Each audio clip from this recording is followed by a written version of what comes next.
жаңа кейіпкер Сұлтан деген кейіпкер. Жақсы жағы да бар, жаман жағы да бар. Керемет бір образ. Өзім үшін қатты ұнады. Өзім қызығып ойнаған кейіпкерім. Қатты жақсы көріп, асығып ойнаған кейіпкерім. Осы Сұлтанды съемкасына, осы түсірілім барысына әрқашан осылай дайындықпен асығып келетін сондай бір керемет процесс болды съемка барысында. Енді екінші сезон көрермендерге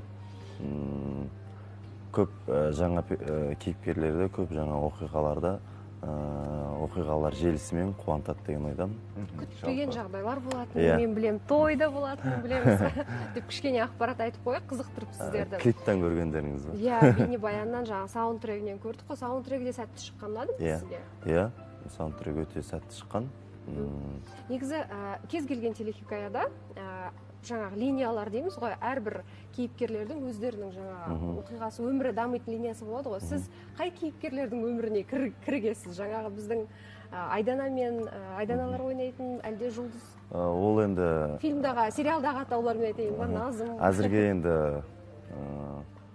қатты ашып айтпай-ақ қойын, құпия болып қалсын, бірақ басты оқиғаны, сол сериалдағы басты оқиғалардың бірі осы Сұлтан арқылы болады. Сіздің кейіпкеріңіздің пайда болуымен өзгереді екен ғой.